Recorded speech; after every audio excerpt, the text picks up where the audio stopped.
안녕하세요. 사연에 빠지다의 DJ 민영입니다. 오늘 사연자님은 인과응보라는 말을 아주 뼈저리게 느끼는 사건이 있었다는데요. 과연 어떤 사연인지 들어보시겠습니다. 오늘도 두 가지 사연 준비되어 있는데요. 끝까지 들어주실 거죠? 그럼 바로 시작해 볼게요. 구독과 좋아요도 잊지 말고 꾹 눌러주세요. 안녕하세요. 저는 30대 이혼녀입니다. 저는 벌써 이혼한 지 3년이 넘었네요. 지난 3년 동안 저는 한 번도 이혼한 걸 후회해 본 적이 없습니다. 그만큼 제 결혼 생활은 끔찍했거든요. 하지만 이혼하고 나서도 한 번씩 자다가 벌떡 일어나 눈물이 날 정도로 억울한 일이 문득문득 떠올라요. 왜 그때 내가 가만히 당하고만 있었을까? 잘못한 것도 없는 내가 왜 먼저 잘못했다고 미안하다고 사과했을까? 지난날에 제가 너무 답답해서 눈물이 왈칵 쏟아지고는 했습니다. 그 답답한 마음을 조금이나마 해소해보고자 제 지난 결혼 생활에 대해 정리하는 마음으로 사연을 보내봅니다. 저는 30에 결혼했어요.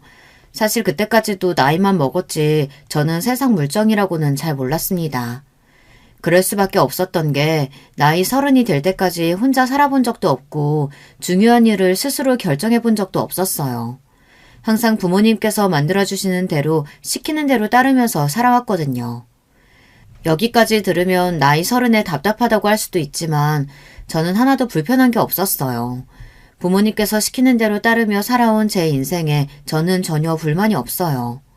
오히려 부모님 말씀대로 결정하고 살아와서 크게 힘든 일이 없이 잘 살았다고 생각해요. 더군다나 저는 운이 좋은 편이라 태어날 때부터 제 미래에 대한 걱정이나 돈 걱정 같은 건 한 번도 해본 적 없이 살았거든요. 할아버지께서 운영하시던 식품 사업을 아버지께서 물려받아 운영해왔어요. 다른 형제들도 있었지만 할아버지께서 차남인 아버지를 좋게 보시고 돌아가시기 직전에 아버지에게 모든 사업을 일임했습니다. 다른 형제들의 반대와 방해도 있었지만 아버지는 보란듯 회사 운영을 잘 해나가셨어요. 저는 아버지의 조언에 따라 대학도 식품 유통 관련 학과에 진학하고 졸업하자마자 아버지 회사에서 일했습니다. 회사 내에 아버지의 다른 형제들과 사촌 형제들도 있어서 제가 회사에서 일하는 동안 저를 괴롭히려고도 하고 부딪히는 일도 있었어요. 그럴 때마다 아버지께서 중간에서 다 해결해 주셨습니다. 저를 괴롭힌 사촌들을 지방 물류센터로 보내거나 현장직으로 보내버렸습니다. 아버지는 항상 저를 지지해 주셨어요. 저는 결혼할 때까지 아버지의 철저한 보호를 받으며 인생에 큰 굴곡이라고는 없이 살다가 결혼했습니다. 결혼도 아버지께서 미리 뽑아주신 신랑감들과 선을 봐서 결혼한 거예요. 남편은 맞선 자리에서 처음 봤을 때부터 저와 비슷한 사람이라고 생각했어요. 남편도 건설사를 하는 시아버지의 회사에서 일하며 부모님과 가깝게 지내고 있었거든요. 시아버지께서 운영하시는 건설사에도 다른 형제들이 있어서 남편도 그 안에서 살아남기 위해 많이 노력하고 있었어요. 제 눈에는 남편의 그런 모습이 멋지게 보였습니다. 남편과는 지금까지 살아온 배경도 비슷하고 사고방식도 비슷해서 처음 만났을 때부터 서로 잘 통한다고 생각했어요. 특히나 남편은 장남이라서 그런지 저와는 달리 카리스마도 있고 단호한 면도 있었어요.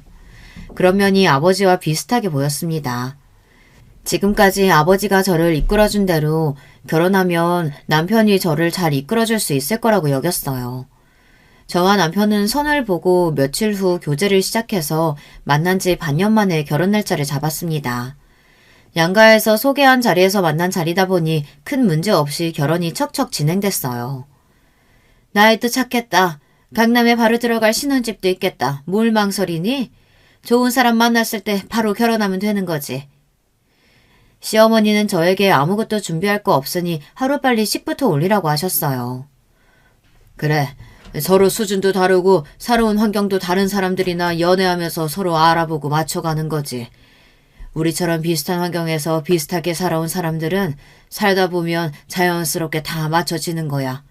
우리 봐라. 우리도 너희처럼 부모님 소개로 만나 결혼했는데 지금까지 30년 넘게 한 번도 안 싸우고 잘만 살잖니. 그래. 이게 다 서로 조건이 맞고 배경이 비슷해서 그런 거야. 아무리 사랑해서 결혼해도 한쪽이 너무 기울면 살기 힘들거든. 시부모님 말씀이 전부 다 맞는다고 생각한 건 아니었지만 이해 못하는 건 아니었어요. 저희 부모님도 항상 하시던 말씀이거든요. 세상에 돈이 전부는 아니지만 돈이 없으면 가정을 지키지도 못하고 부부 사이도 안 좋아진다고요. 저는 시부모님이 말씀하신 대로 서둘러 남편과 결혼했습니다. 물론 양가 부모님 말씀처럼 서로 조건이 맞고 살아온 배경이 비슷하다고 해서 무작정 한 건 아니었어요. 남편과 만나는 반년 동안 서로에 대한 마음도 생기고 신뢰도 분명히 쌓였다고 느꼈기에 결혼하기로 한 겁니다. 긍정적이고 다정한 남편과 살다 보면 제가 꿈꾸던 화목한 가정을 이룰 수 있다고 확신했거든요. 그런데 제가 너무 안일했나 봅니다. 원래 신혼 초에는 다들 서로 맞춰가느라 많이 싸운다는 이야기를 들었는데 저와 남편이 이 정도로 안 맞을 줄은 몰랐어요. 결혼 전부터 시어머니께서 저에게 하신 말씀이 있었어요. 당신은 다른 건 몰라도 며느리든 사위든 격에 맞는 품격을 갖추고 있어야 한다고요. 신혼집을 강남에 준비해준 대신 그 안을 꾸미고 채우는 건 앞으로의 제 안목에 달린 일이라고 하셨습니다. 남편이 시아버지를 이어 앞으로 큰일을 할 사람인데 제가 어떤 아내가 되어주느냐에 따라 남편의 앞날에도 큰 영향을 미친다고요. 그리고 시어머니는 남편이 집을 나가 독립해 사는 꼴도 마음에 안 든다고 하셨어요. 원래 결혼 전까지 독립을 못하게 하려고 했는데 남편이 고집을 피우는 바람에 어쩔 수 없었답니다. 남편 고집이 보통이 아니라 시어머니 말도 안 듣는다고 답답해 하셨어요. 남편 길들이는 것도 아내의 역할이야. 내 아들이지만 결혼 초에 걔 고집 못 꺾으면 너 평생 피곤하다. 네, 어머님. 제가 진호 씨랑 잘 상의해서 어머님 마음에 드시게 잘 해보겠습니다. 시어머니에게 들었을 때도 설마 신혼집 꾸미는 거 가지고 남자가 고집을 피우겠어 했는데 사실이더군요. 남편은 고집이 세도 너무 셌어요. 저는 남편이 총각 시절부터 살던 강남 아파트에서 신혼살림을 시작했습니다. 40평대 아파트라 방 4개에 욕실 2개로 집이 넓었어요. 그런데도 결혼 전 남편 집에 가보니 남편 짐으로 집이 꽉 차 있더라고요. 남편이 워낙 집에 있는 걸 좋아한다는 건 진작 알고 있었어요. 항상 통화할 때마다 집이라고 했거든요. 친구를 만나도 집에서 쉬는 날도 집에서 뭐든 해결하는 것 같았어요. 그런데 이건 좀 심각했습니다. 방 하나는 침실, 하나는 옷방, 하나는 술 보관용 방, 하나는 게임룸으로 빈 방이 하나도 없었어요. 저도 결혼 전 유복하게 살았다면 살았으니 제 짐이 많아요. 저도 친정에 있을 때 제 방과 옷방, 방 2개를 사용했거든요. 아휴, 혼자 사는 사람이 어쩜 이렇게 잘 꾸며놓고 살았어? 너무 좋다. 근데 나도 이제 슬슬 짐 가져다 놔야 할 것 같은데 내 짐이 들어갈 데가 없을 것 같아. 옷방만 따로 인테리어 다시 할까? 나도 가져올 짐이 좀 많거든. 사실 저는 결혼하면 앞으로 아이도 생길 텐데 이제 게임룸이랑 술 보관용 방은 정리해야 하지 않냐고 하고 싶었어요. 아이가 생기면 다 무용지물이 될 테니까요. 하지만 남편도 본가를 나와 몇 년 동안 자유롭게 살았던 생활이 있으니 제가 마음대로 바꾸라고 할 수는 없었습니다. 대신 남편이 알아서 저를 배려해주기를 바랬죠. 인테리어를 뭐하러 다시 해? 당신 들어오기 전에 옷방 정리 좀 해줄게. 걱정하지 마. 시어머니가 하도 걱정을 하시길래 남편이 고집을 피우는 거 아닌가 했는데 그래도 남편은 옷방 정도는 정리해줄 것처럼 이야기했어요.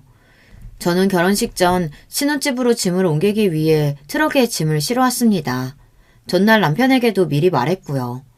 그런데 신혼집에 도착했을 때 남편이 방 정리를 전혀 해놓지 않았더라고요. 거기다가 친정에서 보낸 이불이랑 옷방에 둘 가구들을 남편이 다 돌려보냈더라고요. 저한테 말도 안 하고요. 제가 분명 남편에게 말했어요. 인테리어는 남편이 할 필요 없다고 해서 안 했지만 그래도 제가 쓰고 싶은 이불이나 가구는 제가 알아서 구매하겠다고요. 방 정리한다더니 하나도 안 한 거야? 이러면 내 짐은 어디다가 놔? 여기 장롱에 한 칸 다 비웠잖아. 여기다 두면 되지.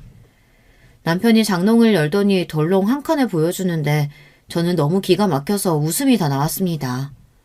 자기야, 밑에 트럭 못 봤어? 사람 하나가 들어오는데 덜렁 한 칸은 너무한 거 아니야?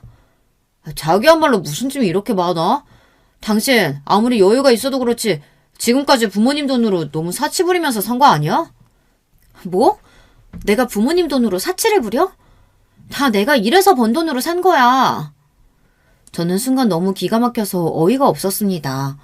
본인은 40평이 넘는 집에 방 하나는 술 가득, 방 하나는 게임기로 가득 채워놓고 살면서 저더러 사치스럽다네요. 그건 그렇다 치고 엄마가 집으로 미리 이불이랑 가구 보냈다고 했는데 그건 또 왜 다시 돌려보냈어? 명색이 신혼집인데 갖출 건 갖춰야지. 뭐하러 이미 집에 있는 걸 또 사. 내가 쓰던 것들도 다 깨끗해서 얼마 안 된 것들이야. 괜히 쓸데없는데 돈 쓰지 말고 장인어른한테 이야기해서 회사에 투자금이나 좀 달라고 해. 이불이니 가구니 그런 거 내가 다 필요해서 산 건데 그거랑 회사 투자금이랑 무슨 상관이야. 물론 저희가 양가 부모님의 사업상의 비즈니스 같은 거 전혀 없이 사랑으로만 한 결혼은 아니었지만 아무리 그렇다고 해도 결혼 전부터 투자금이니 뭐니 하는 소리를 들으니 거슬리더군요. 저는 남편의 행동이 괘씸했습니다. 남편이 이 정도로 자기밖에 모르는 사람인지는 몰랐어요. 아무리 자기가 살던 집이라고 해도 결혼해서 같이 이 집에서 살기로 했으면 최소한 내가 들어올 수 있는 환경을 만들어줘야지. 자기 이렇게 배려심 없는 사람이었어? 저는 남편을 만나고 처음으로 인상을 구기고 화를 냈습니다. 정말 남편에게 실망해서요. 제가 그렇게까지 나올 줄은 몰랐는지 남편도 조금 당황한 것 같더군요. 알았어. 난 자기가 데이트할 때마다 검소해 보이길래 원래 옷이니 가방이니 이런 거에 관심 없는 줄 알았지. 이렇게 짐이 많을 줄 알았나? 나도 30이야. 지금까지 사회생활을 몇 년을 했는데 이 정도 짐도 없겠어? 사실 그날 저는 남편에게 화를 내며 당장 방을 비워달라고 소리치긴 했지만 저도 남편을 전혀 이해하지 못한 건 아니에요. 저나 남편처럼 부모님이 다 알아서 해주는 가정에서 고생 모르고 자란 사람들은 사실 다른 사람의 마음을 잘 헤아릴 줄 모릅니다. 저도 이기적이고 저밖에 모른다는 소리 살면서 많이 들었어요. 나이가 30이니 저도 남편이 첫 남자친구는 아니에요. 대학 때부터 여러 번 연애도 했습니다. 그런데 남자친구들과 헤어질 때마다 공통적으로 들은 이야기가 있어요. 제가 좀 철이 없고 다른 사람의 상황을 잘 공감하지 못한대요. 매번 데이트할 때마다 백화점에서 만나자고 하고 멀지도 않은 데 가는데 택시 타자고 하고 그럴 때마다 나 진짜 힘들었어. 만나는 기간이 길어질수록 항상 데이트 비용 문제로 다툼이 생겼습니다. 자기가 돈 없다고 할 때마다 내가 다 냈는데 뭐가 힘들다는 거야. 그리고 솔직히 자기 평일이랑 주말에 아르바이트 2-3개씩 하면서 왜 그렇게 돈이 없어? 나 모르게 다른 데 쓰는 거 아니야? 저는 정말 몰랐어요. 돈 벌겠다고 그렇게 열심히 살면서 왜 항상 돈이 없다고 하는지요. 혹시 저한테 쓰는 게 아까워서 그런가 싶어 저도 불만이 많았습니다. 너랑은 이런 게 힘들다는 거야. 내가 연애만 하겠다고 아르바이트 하겠냐? 도저히 힘들어서 안 되겠다. 우리 그만 헤어져. 지금 생각하면 왜 그랬을까 싶은데 그때는 정말 몰랐어요. 저는 남자친구들하고 데이트할 때 백화점이 참 좋았거든요. 화장실도 깨끗하고 시원하니까요. 사실 버스니 지하철이니 타고 데이트하는 게 싫었어요. 예쁘게 보이려고 높은 구두를 신고 나왔는데 힘들게 종일 걸어다니고 맛집이라고 들어가면 항상 화장실도 더러운 게 정말 싫었거든요. 데이트 비용도 그래요. 저는 항상 아빠가 준 카드로 생활비를 썼으니 비싸고 싸고 전혀 생각할 필요가 없었죠. 남자친구가 돈이 없으면 제가 내면 된다고 생각했어요. 그런데 남자친구는 그렇지 않았나 봐요. 제가 낼 테니 그냥 택시 타자고 할 때마다 남자친구는 자존심이 상했답니다. 남자친구가 학비며 용돈까지 다 스스로 벌고 있다는 건 정말 나중에서야 알았어요.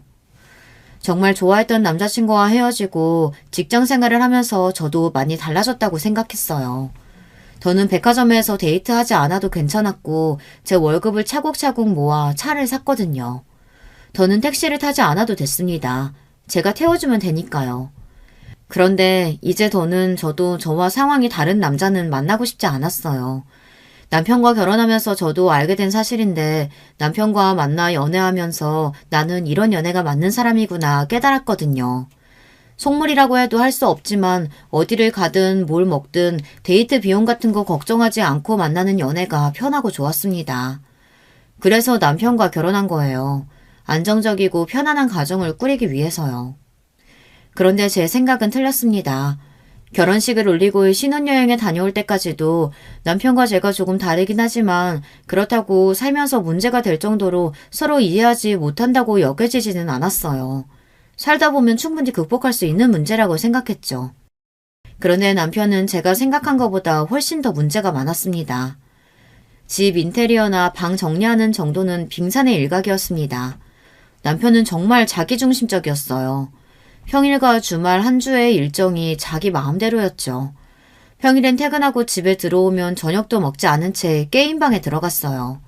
저에게 저녁을 차려서 게임방으로 가져다 달라고 하고는 밥도 게임방에서 혼자 먹고 새벽 1~2시가 될 때까지 나오지 않았습니다. 주말도 마찬가지였어요. 아침에 눈 뜨면 게임방에 들어가서 하루 종일 처박혀 있다 저녁이면 친구들을 집에 불러 밤새 술을 마셨습니다. 처음엔 저도 남편을 이해해보려고 노력했어요. 일이 힘들어서 스트레스 풀려고 하는 건데 다 큰 성인이 게임 좀 한다고 아내가 매일 잔소리하면 남편이 결혼한 걸 후회할지도 모른다는 걱정이 됐거든요. 저는 남편과 사이좋게 지내고 싶었어요. 남편도 30년 넘게 살아온 방식이 있는데 결혼했다고 하루아침에 제 마음대로 바꾸려고 하면 자꾸만 싸워야 하니까요. 남편과 싸우고 싶지 않았습니다. 평화로운 방법으로 해결하고 싶었어요. 저희 부모님도 시부모님도 이런 과정을 거쳐서 평화롭고 안정적인 가정을 만들었다고 했으니까요. 그런데 그것도 하루 이틀이지 매일 같은 상황이 반복되다 보니 견디기 힘들더군요. 저도 평일엔 일하고 들어와서 피곤해 손 하나 까딱하고 싶지 않은데 남편 비율까지 맞추려니 쉽지 않더군요. 가끔은 제가 아내가 아니라 남편 집에 일을 해주러 온 가정부인가 싶을 때도 있었어요.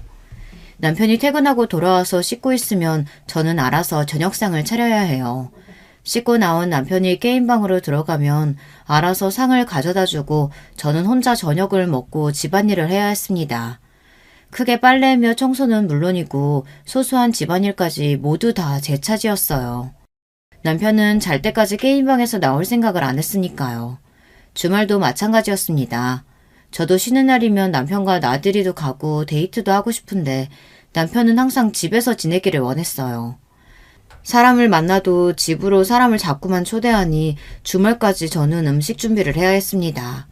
한 번은 하다 너무 화가 나서 남편한테 싫은 소리를 좀 했어요. 그날도 어김없이 남편이 퇴근하고 돌아와 씻자마자 게임룸으로 들어가려고 하길래 게임룸 앞을 가로막고 섰습니다. 당신 정말 너무하는 거 아니야? 하루 이틀이야 게임도 하고 혼자 쉬는 거 뭐라고 안 하지만 어떻게 이렇게 없는 사람을 취급할 수가 있어? 내가 당신 아내지 가정부야? 나도 일하고 들어와서 밥하고 집안일하기 힘들어. 나도 결혼 전에는 손에 물 하나 안 묻히고 살았다고. 내가 이러려고 결혼한 줄 알아? 너무 속상하고 억울해서 눈물까지 왈칵 나올 것 같았습니다. 그런데 남편이 하는 말이 어처구니가 없더군요. 누가 당신 너로 집안일 하라고 했어? 난 당신이 매일 알아서 청소하고 빨래하길래 좋아서 하는 줄 알았지. 아니, 싫으면 사람 써. 그런 소리가 아니잖아. 우리 부부야. 부부면 같이 밥도 먹고 집안일도 같이 상의해서 해야지. 그건 당신이 생각하는 부부지. 왜 나한테 당신 생각을 강요해? 내가 분명히 결혼 전에 다 이야기했잖아. 난 결혼해도 각장 사생활 존중하면서 살고 싶다고. 순간 결혼 전 시어머니가 했던 말이 떠오르더군요. 초장에 남편을 잡지 않으면 저한테 고생할 거라고 했던 말이요. 그제야 남편에 대해 조금 알 것 같았습니다. 남편은 자기 고집대로 사는 사람이었어요. 주변에서 남들이 뭐라고 하든 본인이 하기 싫으면 절대 하지 않고 자기 생각이 무조건 맞는다고 우겼어요. 이게 각자 사생활을 존중하는 거야? 남처럼 사는 거지? 같이 한 집에서 한 이불 덮고 사는데 무슨 남이야. 이제 보니까 당신도 몰랐는데 성격 진짜 피곤하다. 나 잔소리 안 하는 여잔 딱 질색이야. 밥 차리고 집안일 하기 싫으면 그런 거 하지 마. 내일부터 아줌마 부릴 테니까. 저는 기가 차서 말문이 턱하고 막혔습니다. 저는 집안일이니 남편 밥 차리는 게 힘들어서 투정 부린 게 아니에요. 이건 제가 생각했던 신혼생활과 너무 달라서 힘들다고 말한 겁니다. 게임이나 친구들이 아닌 저와 함께 시간을 좀 보내달라고요. 하지만 저는 그렇게 말할 수가 없었어요. 저녁도 같이 먹고 싶고 주말에도 같이 시간을 보내고 싶다고 말할 수가 없었습니다. 괜히 자존심이 상했어요. 다음날 회사에 있는데 시어머니에게 연락이 왔습니다. 시어머니는 다짜고짜 저에게 집안일이 힘들었느냐고 물으시더군요. 이래서 곱게 자란 애들은 티가 난다니까. 일하고 집에 들어와서 집안일까지 하기가 그렇게 힘들었어? 힘들면 나한테 말을 하지. 남편한테 얼마나 잔소리를 했으면 애가 아침부터 전화해서 사람을 구해달라고 하니? 저는 순간 제가 뭔가 잘못이라도 한 것처럼 민망해졌습니다. 제가 남편에게 뭐라고 했든 결과적으로는 제가 집안일 하기 힘들어서 남편에게 투정을 부린 것처럼 됐으니까요. 남편이 시어머니에게 부탁했대요. 사람을 좀 구해달라고요.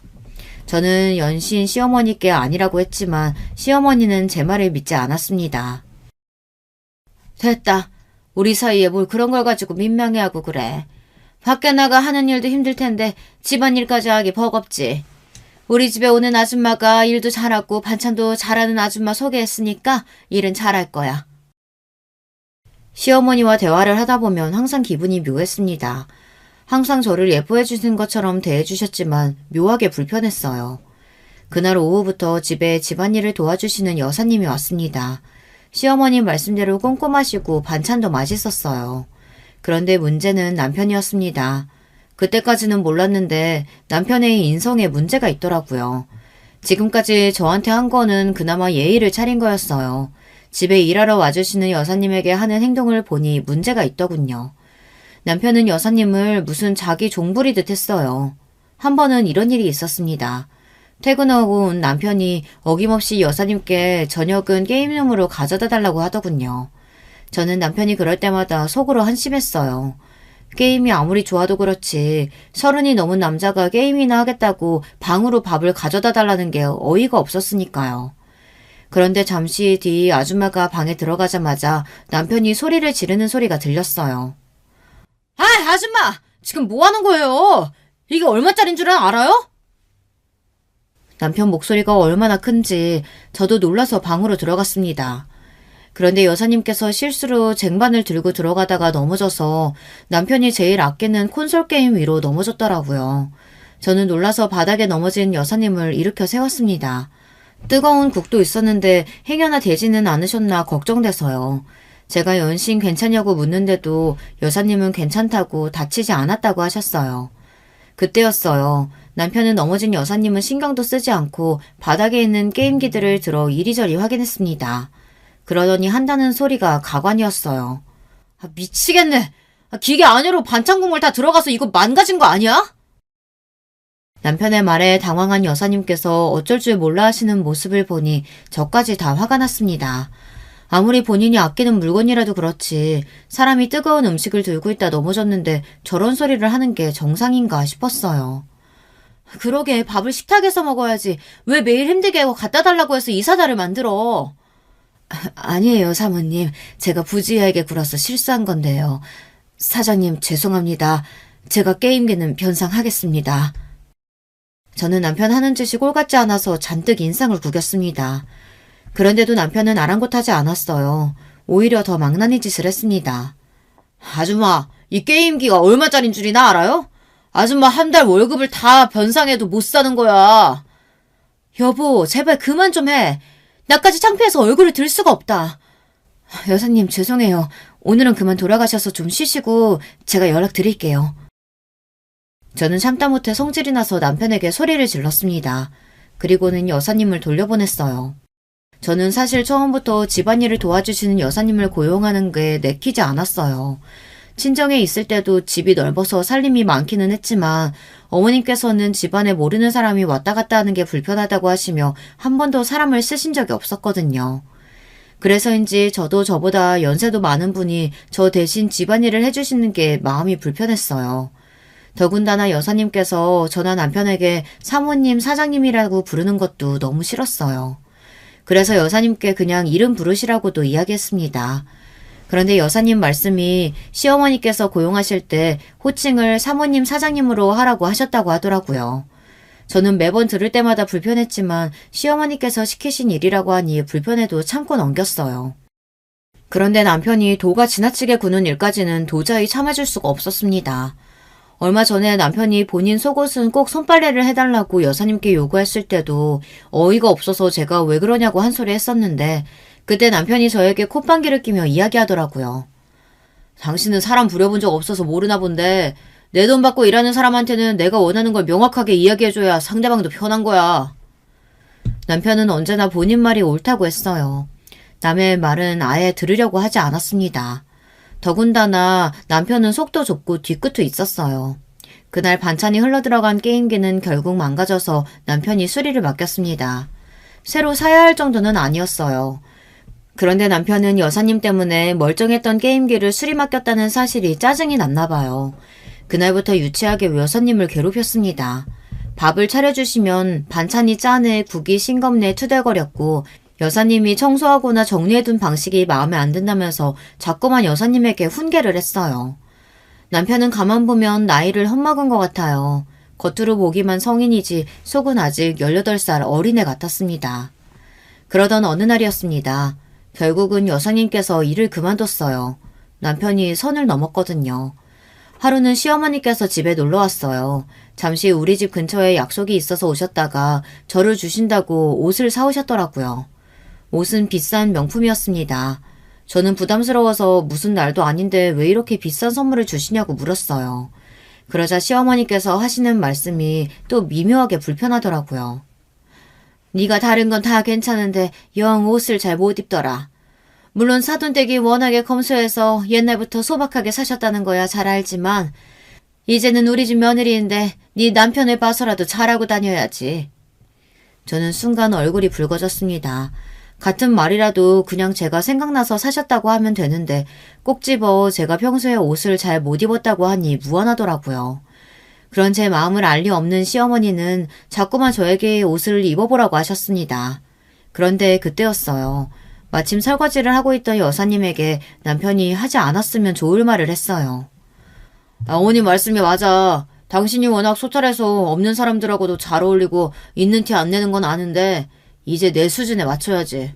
아, 당신 입던 보세 옷이랑 신발들 다 정리해서 아줌마한테 주는 거 어때? 아줌마 따님이 30 못 됐다고 했던가? 아마 이 사람이 입던 거 딸한테 갖다 주면 좋다고 입을 거예요. 이 사람 옷이 완전 싸구려는 또 아니거든요. 남편은 뭐가 그렇게 재밌는지 배까지 잡고 크크거리며 웃었습니다. 저까지도 불쾌했어요.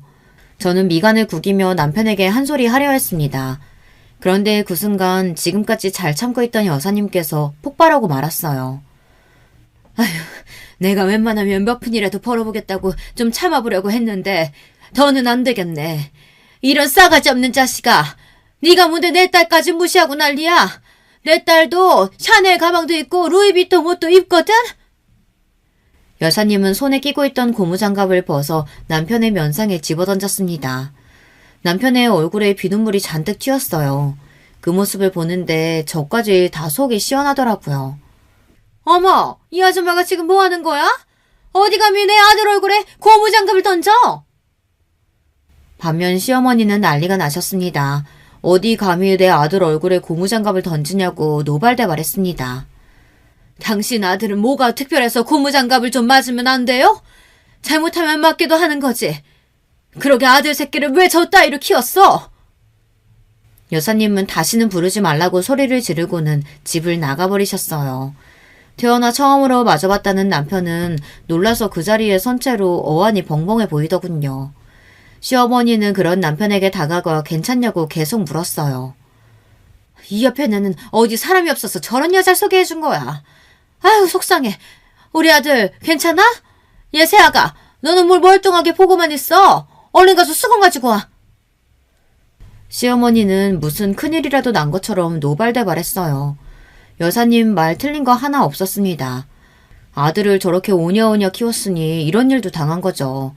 요즘 같은 시대에 삼시세끼 굶어서 남의 집 일하는 사람 없습니다.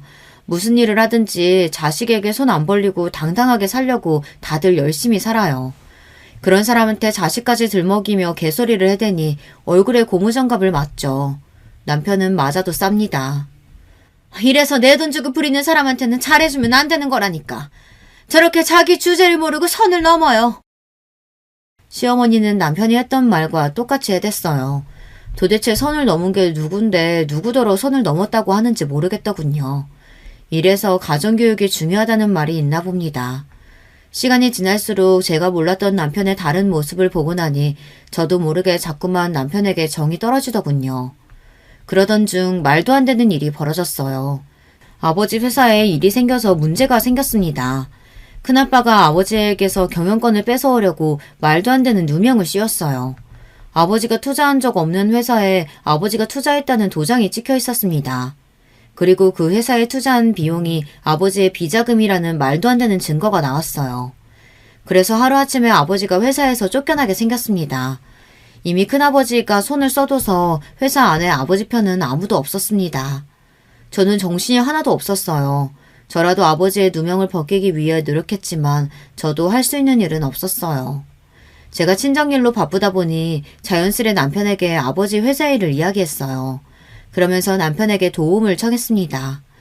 당장 저까지도 회사에 나갈 수 없는 상황이다 보니 자세한 회사 상황을 알 수가 없었어요. 더군다나 저희 쪽 변호사는 자꾸만 아버지가 경영권을 뺏기지 않을 가능성이 현재로서는 없다고만 했어요.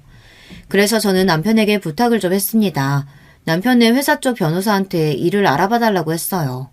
그런데 남편 말이 좀 이상하더군요. 안 그래도 내가 좀 알아봤는데 장인어른은 왜 도대체 그런 무모한 짓을 하셨대? 아무리 욕심이 많아도 그렇지 회사 돈을 횡령하면 어쩌자는 거야? 당신 지금까지 내 말 뭘 들은 거야? 아버지가 그런 게 아니고 누명 쓴 거라고 했잖아.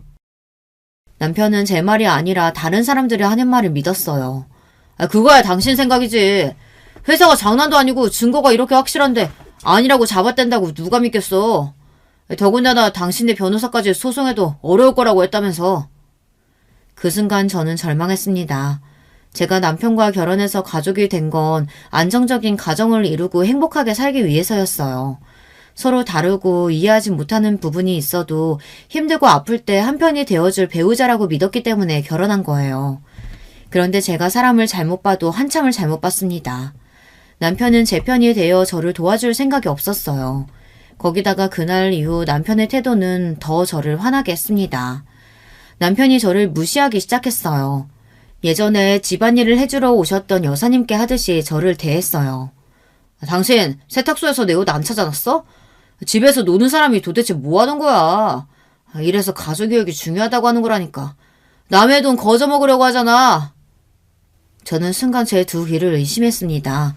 남편이 저에게 하는 소리가 맞나 싶어서요. 당신 그게 무슨 소리야? 내가 남의 돈을 거저 먹으려고 하다니 도대체 누가 누구 돈을 먹는다는 거야? 누구 돈이기는 누구 돈이야. 내 돈이지. 당신 장인어른 때문에 회사에서 쫓겨난 지가 벌써 몇 달째야. 집에서 놀면서 내 돈이나 축내고 있으면 내 돈 거저 먹으려 하는 거 맞지? 세상에 이런 남편이 또 있을까요? 어떻게 남편이라는 인간이 억울하게 회사에서 쫓겨난 아내에게 집에서 논다고 자기 돈을 거저 먹으려고 한다는 소리를 할 수가 있을까요? 순간 화가 나는 것도 잠시 제 처지가 너무 초라해서 눈물이 앞을 가렸습니다. 괜히 장인어른 문제 해결하겠다는 핑계로 집에서 빈둥거릴 생각하지 말고 빨리 직장부터 구해. 나도 봐주는 건 이번 달까지야. 다음 달부터는 무조건 생활비 내놔. 남편이 저에게 이럴 줄은 몰랐습니다. 지금까지 남편이 좀 무뚝뚝하고 저에게 별 관심은 없어도 돈 가지고 말한 적은 없었어요. 결혼하고 줄고 둘이 똑같이 생활비를 내며 살기는 했지만 종종 우리 가족의 미래에 대해 이야기를 할 때면 아이가 생기면 저에게 일을 그만두라고 했어요. 아이에게는 엄마가 꼭 옆에 있어줘야 한다면서요. 그러면서 생활비는 제가 필요한 만큼 주겠다고 했습니다. 그랬던 사람이 저희 친정이 망하자마자 저렇게 다른 모습으로 나오니 실망스럽더군요. 남편은 마치 제게 빚을 받으러 온 빚쟁이 같았어요. 장인어른이 투자했던 투자금 급하게 빼는 바람에 우리 회사에도 타격이 얼마나 심했는 줄 알아? 사업하시는 분이 그렇게 무책임하게 굴면 어떡해? 남편이 자꾸만 제게 돈 이야기를 하는 이유가 바로 이거였습니다. 아버지가 회사에서 쫓겨나면서 기존의 시댁 건설사에 투자했던 투자 비용이 빠지게 되자 본인이 곤란해져서 하는 소리였어요. 사실 이제와 말이지만 시댁에 투자할 때도 아버지는 썩 내켜하시지 않았어요. 아무리 중매로 만난 사이라고 해도 사돈끼리 돈이 오가는 일은 하고 싶지 않다고요. 그런데 남편이 우겨서 할 수 없이 제가 아버지에게 말씀을 드린 거예요. 시댁은 남편까지 자식이 셋이다 있다 보니 시아버지께서 아직 누구에게 회사를 물려줄 건지 결정을 안 하셨어요. 그러다 보니 남편과 시동생들은 회사 내에서 경쟁이 이만저만이 아닙니다. 결혼도 서로 앞다투듯 2년 새에 다 했어요. 다들 시댁에서 정해준 집안과 중매로 결혼했습니다. 그 순간 저는 지난 결혼 생활이 파노라마처럼 지나갔어요. 그리고 그제서야 제 결혼 생활이 왜 항상 외롭고 우울했는지 알게 됐어요. 저는 애써 부정하고 있었지만 남편은 저를 진심으로 사랑하지 않았던 겁니다. 남편은 저희 집안이 필요해서 결혼했던 거예요. 그렇게 생각하고 보니 이제야 앞뒤가 맞는 것 같았어요. 지금까지 남편이 저에게 했던 행동들이 모두 다 이해가 됐습니다. 저는 너무도 마음이 헛헛해서 남편이 연신하는 말이 하나도 귀에 들어오지 않았어요. 저도 남편을 절실히 사랑한 건 아니었지만 그렇다고 조건만 보고 결혼을 결정한 건 아니었어요. 이 사람과 아이를 낳고 잘 살아보고 싶은 마음에 남편의 시름전들도 모두 다 안고 가려고 했습니다.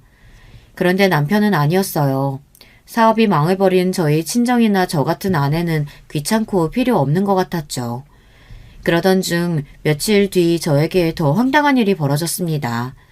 아버지 일로 친정에 다녀오던 길이었는데 시어머니에게 갑자기 연락이 왔어요.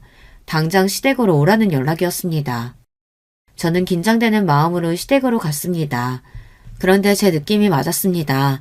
시어머니는 평소와 달랐어요. 제가 왔는데도 눈길도 주지 않으시더니 싸늘한 얼굴로 잠깐 앉으라고 하셨습니다. 그러더니 제 앞에 웬 서류 봉투를 내밀었어요. 저는 차마 봉투를 열어보지 못하고 이게 뭐냐고 물었죠. 뭐긴 뭐니? 이혼 서류지. 네 시아버지가 너희 집안 때문에 아주 창피해서 요즘 모임에도 못 나가. 아무리 돈이 좋아도 할 짓이 있고 못할 짓이 있는 거지. 너희 아버지는 어쩜 부끄러운 줄도 모르신다니. 시어머니가 건넨 건 다름 아닌 이혼 서류였습니다. 그래도 제가 이 집 며느리로 2년 넘게 살았는데 시어머니는 저에게 자세한 이야기도 묻지 않으시고 무작정 이혼하라고 하셨어요. 어머니, 저희 아버지가 그런 거 정말 아니에요. 큰아버지랑 작은아버지가 짜고 아버지 곤란하게 만든 거라고요. 저랑 동생이 아버지가 잘못하지 않았다는 증거 찾고 있어요. 아버지 금방 다시 제자리 찾으실 거예요. 저희 친정에 힘든 일이 생기자마자 저를 무시하는 남편은 물론이고 이혼하라고 하는 시부모님까지 모두 다 밉고 원망스러웠지만 저는 누구라도 저를 좀 도와줬으면 했어요. 당시에 친정아버지에게 닥친 일이 저 혼자 감당하기에는 너무 힘들었거든요. 그래서 누구에게라도 좀 도와달라고 애원하고 싶었습니다. 그런데 제가 가족이라고 믿었던 사람 중 누구도 저를 도와주지 않았어요. 주변에 보니까 망한 사람들이 다들 말은 그렇게 하더라. 금방 일어날 거라고. 근데 어쩌니? 우리 집안은 워낙 대대로 고상한 집안이라 너희 같은 사기꾼 거지 집안이랑은 상종도 하기 싫다. 그러니까 괜히 우리 장남 앞길 막지 말고 당장 이혼 서류에 사인해. 저는 너무 서러워서 순간 덜컥 겁까지 났어요. 정말 이대로 남편과 이혼해야 하는 건가 해서요. 하지만 저에게 선택권은 없었습니다. 사기꾼 거지 집안이라는 소리까지 들었는데 이런 취급을 받으면서까지 매달리고 싶지 않았어요. 하지만 이건 저와 남편의 일입니다. 시어머니가 저에게 이혼 서류에 사인해라 마라 강요할 수는 없어요. 저는 애써 마음을 가다듬으며 시어머니가 건넨 이혼 서류를 품에 안았습니다. 그리고는 남편과 상의하겠다고 했어요. 그런데 그때 시어머니는 제 말에 피식 인매를 올렸습니다. 그러더니 제 말이 기가 막히다는 듯 콧웃음을 치더라고요. 내가 설마 내 아들이랑 상의도 안 하고 이혼 서류 준비했겠니? 네 남편이 너랑 이혼하고 싶은데 네가 순순히 떨어질 것 같지 않다고 나한테 도와달라고 하더라. 순간 저는 누군가 제 머리를 세게 한 방 때린 줄 알았어요. 이번 일로 남편이 꽤 실망했다는 거야 알고 있었지만 저와 이혼까지 하고 싶을 줄은 꿈에도 몰랐습니다. 쪼다 새끼. 이혼하자는 말도 직접 못해서 엄마한테 떠넘긴 거야? 저는 너무 화가 나서 저도 모르게 육두문자가 막 튀어나왔어요. 뭐야? 너 감히 누구한테 어쩌다 새끼래? 너 말 다 했니? 제 말을 들은 시어머니가 자리에서 벌떡 일어나 저에게 고래고래 소리를 질렀습니다. 그 순간 저도 오만정이 이미 다 떨어졌어요. 남편이고 시댁이고 더는 상종하고 싶지 않았어요. 아니요. 말 다 못했어요. 다 큰 아들이 이혼도 혼자 못해서 엄마가 나서는데 그게 쪼다 새끼가 아니면 도대체 뭐래요? 저도 덜 떨어진 마마보이 쪼다랑은 더 이상 살고 싶지 않으니까 지금 당장 이혼 서류에 사인하죠 뭐. 저는 그 자리에서 이혼 서류에 사인했어요. 시어머니는 사인한 서류를 얼른 챙기더니 절대 딴소리하지 말랍니다. 저는 절대 딴소리할 일 없다고 큰 소리로 얘기했어요. 그리고 남편은 끝까지 찌질했습니다. 이혼 서류가 접수되자마자 저에게 덜렁 문자 한 통 보냈어요. 아무리 이혼하게 됐어도 그렇지 2년을 넘게 산 아내한테 마지막으로 한다는 말이 짐이나 가져가라네요. 저는 제 머릿속에서 결혼 생각 전체를 지울 수만 있다면 뭐든 하고 싶었습니다. 그 정도로 끔찍했어요. 저는 이혼하면 제 인생이 대단히 크게 바뀔 줄 알았어요. 그런데 이상할 정도로 아무렇지 않았습니다. 오히려 집을 나와 친정으로 돌아오니 훨씬 더 마음이 편했어요. 게임룸에 들어가 언제 나올지 모르는 남편을 더는 기다리지 않아도 되고 혼자 멀뚱히 앉아 밥을 먹지 않아도 됐습니다. 식구들과 좁은 단칸방에 살면서도 남편과 살 때보다 훨씬 외롭지 않았습니다. 그리고 아버지와 어머니가 힘들 때 함께 있어줄 수 있어서 좋았어요. 어느 때보다 힘든 시기를 보내고 있었지만 사랑하는 가족들이 똘똘 뭉쳐 힘을 합치니 참고 견딜 수 있었습니다. 그리고 다시 한번 느꼈어요. 이런 게 가족이라는 걸 말이죠. 그로부터 3년을 눈코 뜰 새 없이 정신없이 살았습니다. 오로지 아버지의 재기만을 위해 힘썼어요. 그리고 드디어 기다리고 기다리던 날이 밝았습니다. 저는 다시는 올 일 없을 줄 알았던 시댁에 왔어요. 저와 아버지가 시댁에 들어서자 현관 앞에서 기다리고 있던 남편과 시아버지가 토끼눈을 뜨고 놀라 어쩔 줄 몰라 했습니다. 이게 어떻게 된 일이야? 분명 일본에서 오시는 김 사장님 제일교포라고 했잖아. 저도 분명 직원들한테 제일교포라고 들었는데요. 시아버지는 전 남편에게 버럭 소리를 질렀습니다. 그 모습을 보는데 저는 웃음이 튀어나왔어요. 그리고 저는 태어난 얼굴로 한 걸음 더 다가갔습니다. 아버님, 이 사람한테 화내지 마세요. 이 사람이 뭘 알겠어요. 원래 항상 일은 다 직원들한테 시키고 본인은 게임만 하잖아요. 당신 이게 어떻게 된 일이야? 오늘 우리 집하고 식사하기로 한 분들은 일본에서 요즘 제일 잘 나가는 제일 기업 실장님하고 대표님이라고. 남편은 당황해서 연신 고개를 흔들었습니다. 지금 이 상황이 믿기지 않는다는 듯이요. 저는 자꾸만 흘러나오는 웃음을 애써 감추며 가방에서 명함을 꺼냈습니다. 아, 제가 아직 명함을 안 드렸네요. 여기 받으세요. 제가 바로 제일기업 김 실장입니다. 여기는 제 아버지이신 김 대표님이시고요. 말도 안 돼. 제일기업은 지난해 3천억 이익을 낸 기업이라고. 특별히 우리 회사에 투자하고 싶다고 해서 모신 건데 어떻게 당신이 제일기업 이사야? 장인어른이 어떻게 제일기업 대표냐고. 남편은 아직도 사태 파악이 안 되는 건지 믿을 수 없다며 주먹까지 꽉 쥐고 소리를 질러댔습니다. 이 사람이 내가 제일기업 대표라는데 어디서 감히 내 딸한테 소리를 질러? 말도 안 돼.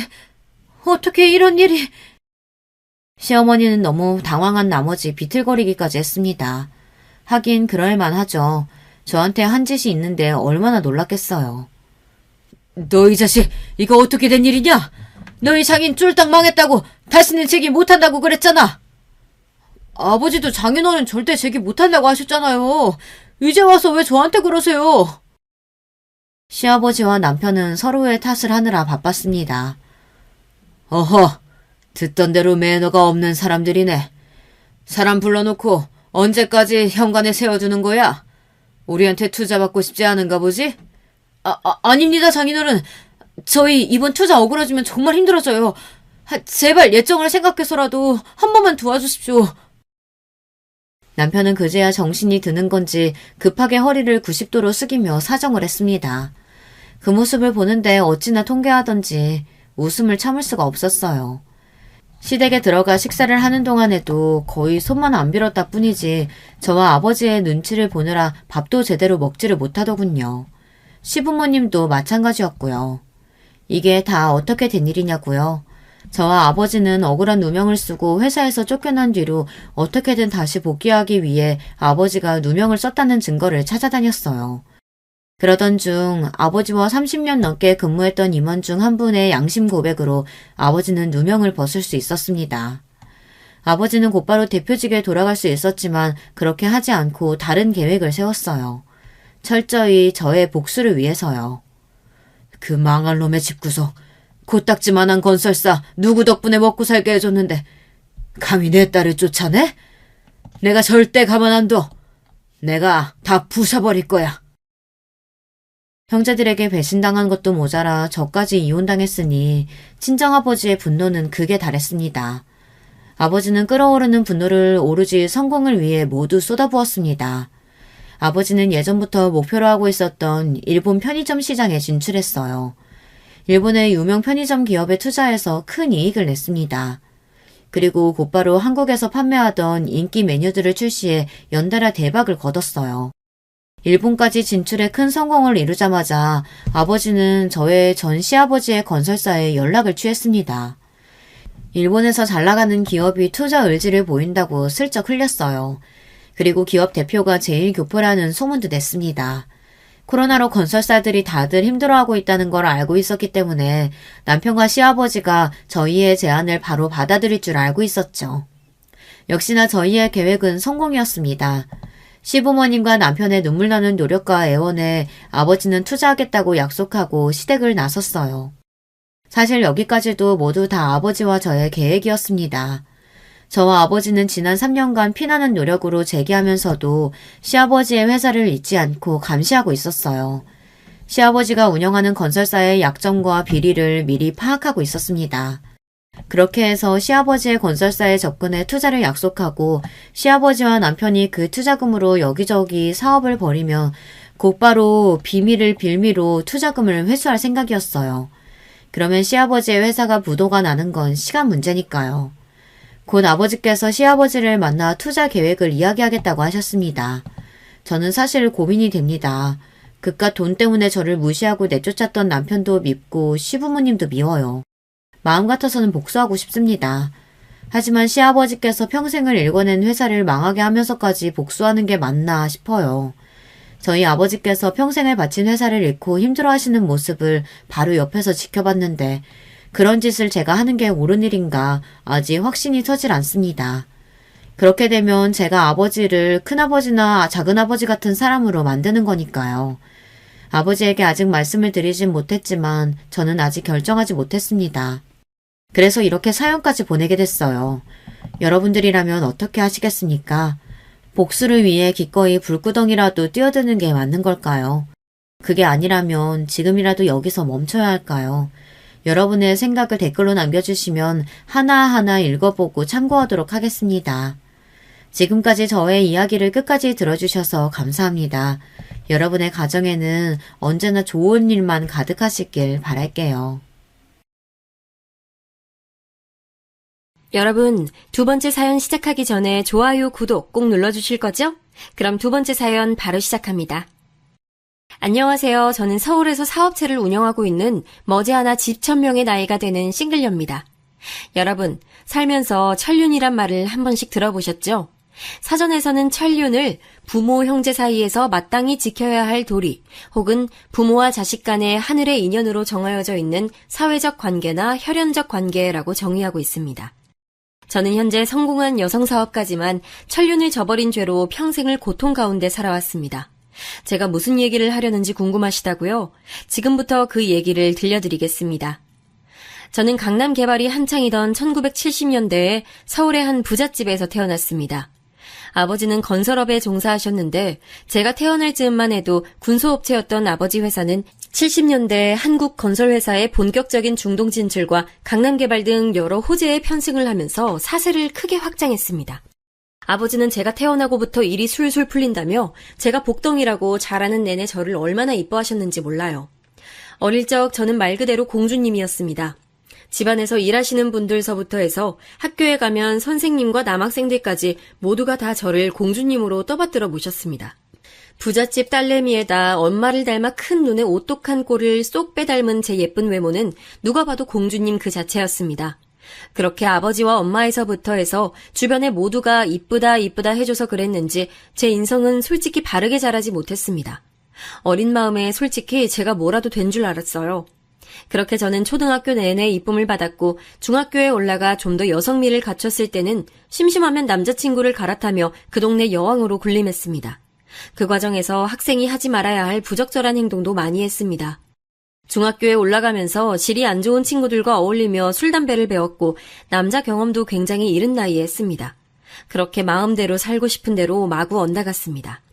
중학교 시절 동네 여왕이었던 저는 고등학교에 올라가면서 더 큰 인기를 한몸에 받았습니다.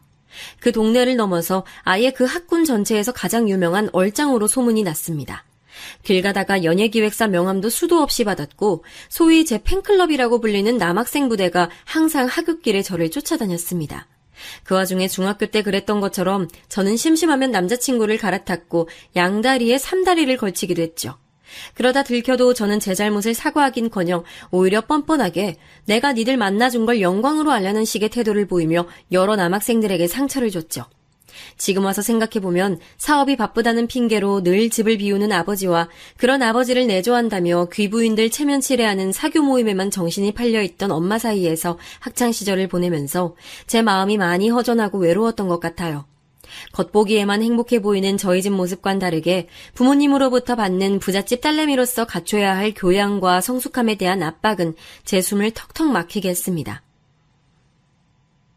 얘 정민주, 너 그렇게 살 다 드러내고 다니면 이 엄마 체면이 뭐가 돼? 당장 들어가서 단정하게 다시 입고 나오지 못해? 민주야, 너 이번에 나온 성적으로 혹시 만족하고 있는 거 아니지? 아빠는 너 나이 때 한 번도 반에서 1등을 놓쳐본 적이 없다. 시험 끝났다고 놀러다닐 생각 갖지 말고 오늘부터 새로운 과외 선생님 모셨으니까 차분히 앉아서 다음 시험 더 잘 볼 궁리나 해.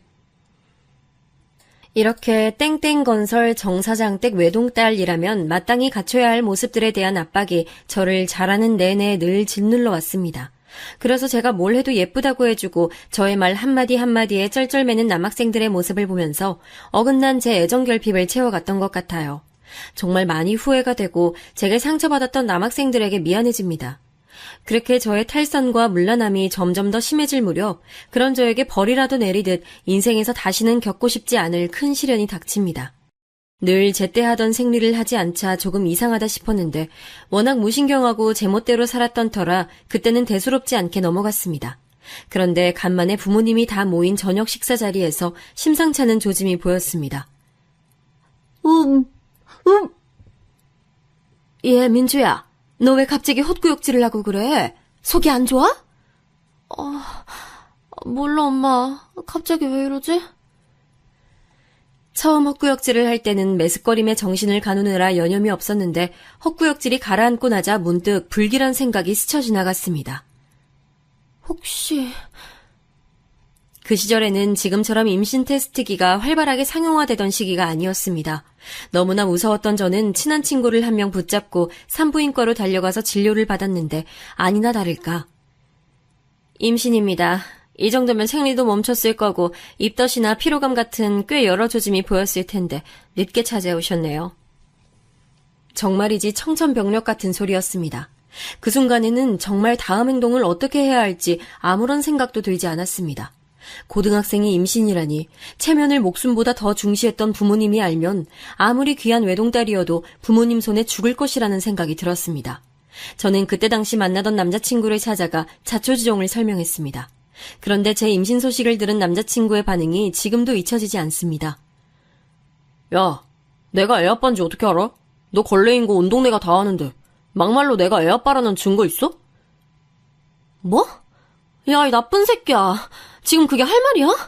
네가 책임져, 이 나쁜 새끼야! 아, 저리 꺼져. 어디서 걸레 같은 게 남의 신세 망치려고 수작질이야. 한 번만 더 내 눈앞에 나타나면 진짜 죽는다. 사귀던 내내 저에게 쩔쩔매고 여왕대접을 하던 당시 남자친구는 제 임신 소식을 듣자마자 완전히 다른 사람으로 돌변했고 책임지라며 달려드는 저를 바닥에 그냥 내팽개쳤습니다. 남자에게 난생 처음 당해보는 푸대접과 임신이라는 믿을 수 없는 현실을 그대로 바닥에 주저앉아 한참을 울었습니다. 그 이후 친구들을 통해 임신 중절 수술을 백방으로 알아봤지만 그것도 여의치 않았습니다. 하필 그때쯤 방영된 드라마 중 임신 중절을 소재로 한 드라마가 공전에 데이트를 친 적이 있는데 그 여파인지 사회적 분위기가 임신 중절에 대한 심각성을 인지하고 심한 질타를 하던 분위기라 쉽게 수술을 받아주는 곳을 찾을 수가 없었습니다. 그렇게 애꿎은 시간만 자꾸 흘러가고 저의 배는 점점 불러왔습니다. 임신 중절 수술을 하기에는 시간이 많이 지나 있었습니다. 저는 더 이상 해결 방법을 찾지 못하고 부모님께 사실대로 털어놔야 했습니다. 아버지는 제 임신 사실을 듣기가 무섭게 제 뺨을 올려붙였습니다. 엄마는 충격으로 그대로 자리에 주저앉았습니다. 세상에, 이게 무슨 일이라니, 민주야. 조심 좀 하지 않고 어쩌자고 그런 철없는 짓을 저질렀어. 미안해, 엄마. 당신, 그리고 민주 너, 똑똑히 들어. 아이는 태어나자마자 고아원에 보낼 거야. 그리고 애 아빠가 누군지 내가 반드시 찾아내서 그 자식이란 그 자식 부모 전부 나락으로 보낼 거야. 그런 다음에 이 일은 무덤에 갈 때까지 모두 비밀이야. 알겠어? 저는 아버지의 강압적인 태도에 아무런 반대도 못하고 그저 수긍했습니다. 그 길로 학교에 적당한 핑계를 대고 자퇴 신청을 했고 남은 출산 기간 동안 집에 틀어박혀 하루하루 죽은 듯 지냈습니다. 그런데 새 생명이라는 것이 참 신비합니다. 점점 출산일이 다가오고 뱃속에서 태동이 한 번씩 느껴질 때마다 이 아이가 내 아이라는 실감이 들기 시작했습니다. 철없고 어리던 제게도 모성이라는 게 싹 텄습니다. 그렇게 저의 그 모성이 하루하루 더 커져서 제가 직접 길러보고 싶다는 생각이 들었죠. 그래서 큰 결심을 하고 아버지에게 이 아이를 낳아서 직접 기를 테니 도움을 달라고 했습니다. 하지만 돌아온 건 아버지의 불호령뿐이었죠. 다시 한번 그딴 소리 짓거렸다간 너까지 집 밖으로 내쫓을 줄 알아. 알겠어? 아무리 어린 나이에 한 임신이지만 그래도 내 새끼인데 낳자마자 다른 곳으로 보내야 한다는 생각에 마음이 괴로워 매일매일 울었습니다. 그렇게 다가온 출산날. 축하드립니다. 아들입니다. 제가 잠깐 안아볼 수 있을까요? 잠깐만요. 극심한 출산의 고통이 채 가라앉기도 전에 간호사들을 졸라 이대로 헤어지면 영영 못 볼지도 모르는 제 아기를 품에 잠깐 안아봤습니다. 그때 안아본 제 아들의 촉감은 아직도 잊을 수가 없었습니다. 어찌나 그 장면이 선명했는지 아기의 이마 한켠에 난 작은 점 하나까지도 기억이 날 정도였습니다. 그 이후로 저는 정신을 잃었고 깨어나 보니 제 방 침대 위였어요. 아버지는 제가 아이를 낳자마자 불이 나게 퇴원을 시켜서 집으로 저를 데려왔고 제가 태어났을 때 이미 제 소중한 아기는 멀리 떠나고 없었습니다. 아빠, 어디로 보냈는지만이라도 알려주면 안 돼? 그 정도는 알아도 되잖아. 저기 멀리 시골 고아원으로 보냈다. 더 이상 아무것도 묻지 마. 넌 그 아이를 낳은 적이 없는 거야. 알겠지? 저는 자신의 체면이 상할까봐 또 사업을 하는데 방해가 될까봐 저의 임신과 출산 소식을 꽁꽁 숨기는 아버지의 태도가 무척이나 원망스러웠지만 어린 날 철없이 문란하게 생활한 저의 원죄가 있었기에 아버지가 하는 행동에 그 어느 하나도 반발할 수 없었습니다. 저는 몸조리가 끝나는 대로 열심히 공부해서 검정고시를 합격하고 바로 이어서 대학에 입학했습니다. 잃어버린 아들을 언젠가는 꼭 찾고야 말겠다는 생각에 독한 마음으로 공부했기에 좋은 성적으로 원하는 대학에 들어갈 수 있었습니다. 대학 시절 4년 내내 저는 친구도 사귀지 않고 아무런 대외 활동도 하지 않으며 오로지 공부에만 몰두했습니다. 그 사이 아버지와의 관계가 틀어질 대로 틀어진 저는 대학 졸업 후 아버지와 연을 끊고 집을 뛰쳐나와 반지하 단칸방에 살며 제 사업을 구상했습니다. 그 시기는 젊은 층들이 패션에 관심을 많이 가지던 시기였기에 다양하고 개성 있는 스타일들이 패션 시장에 쏟아져 나왔습니다. 그때 저 역시도 직접 제품을 디자인하고 브랜드를 만들어 인터넷 의류 쇼핑몰을 열고 밤낮으로 열심히 일했습니다. 그렇게 코피 쏟아가며 열심히 일을 하다 보니 소비자들에게서 반응이 오기 시작했습니다. 처음엔 수익이 손익분기점 선에서 간당간당 애를 태우더니 어느 시기를 지나자 손익분기점을 폭발적으로 뚫고 올라가 매출 곡선이 하늘 높은 줄 모르고 치솟았습니다. 그렇게 제 회사는 일개 개인 의류 쇼핑몰로 시작해 계속해서 성장을 해서 현재는 코스닥 상장을 목표로 달리는 큰 기업이 됐습니다. 어렸을 적 부모의 그늘 아래 여왕놀이를 하던 철없던 계집아이가 이제는 스스로 만들어낸 자신만의 왕국에서 참 여왕이 됐습니다. 이제 잃어버린 내 아기, 내 아들만 찾아내기만 하면 되는 일이었습니다. 제가 저지른 인생의 모든 불행과 과오가 아들만 찾을 수 있다면 다 해결될 것 같았습니다. 그래서 잃어버린 아들의 행방을 정말 백방으로 수소문해봤지만 아버지가 어찌나 꽁꽁 숨겨뒀는지 도무지 그 흔적을 찾을 수가 없었어요. 그러던 어느 날이었습니다. 저희 회사는 매년 신제품 개발을 위해 제가 직접 프로젝트 팀을 꾸려 운영해왔는데 직원들 각자가 속한 부서와 상관없이 제품 개발에 열의가 있는 직원이라면 누구든 지원할 수 있었고 엄격한 심사 아래에 매년 10명 남짓하는 소수 정예 부대를 구성했죠. 여기서 성과가 나면 고속 승진의 기회도 주어질 수 있고 본래 있던 부서에서 차출되어 참여하는 것이기 때문에 온전히 제품 개발에만 몰두할 수 있었습니다. 저는 새로운 프로젝트 팀의 구성이 발표되고 직원들을 독려하기 위해 거하게 회식 자리를 열었습니다. 그런데 이번에 모인 친구들은 에너지도 좋고 서로 죽이 잘 맞아서 그런지 회식 자리 내내 제 기분이 들떠 있었습니다. 그런 분위기에 취해 술을 조금 많이 마셨는데 저도 나이를 먹다 보니 젊을 때와 다르게 몸을 가누기가 많이 힘들었습니다.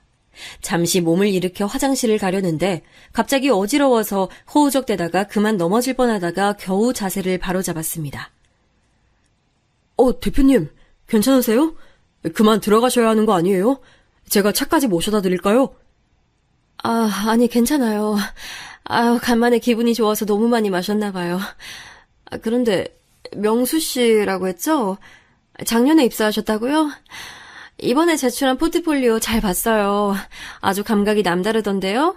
내가 아주 기대가 커요. 우리 함께 잘해봐요. 네. 감사합니다, 대표님. 열심히 하겠습니다. 그렇게 저는 명수 씨에게 악수를 건넸는데 악수를 하려고 손을 맞잡은 순간 갑자기 번개를 맞은 듯 눈앞이 번쩍하더니 그 이후로 기억이 없었습니다.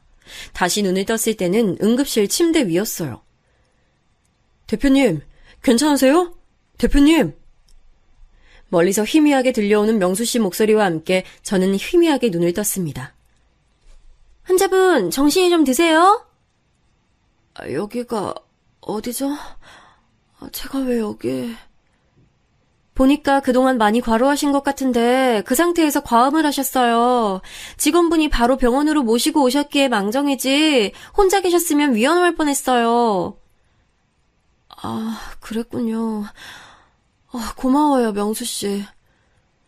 아니에요, 대표님. 당연히 해야 할 일인걸요. 제가 팀원들한텐 잘 얘기해 놓았으니까 푹 쉬시다가 회복하시는 대로 돌아오세요. 그래요. 고마워요.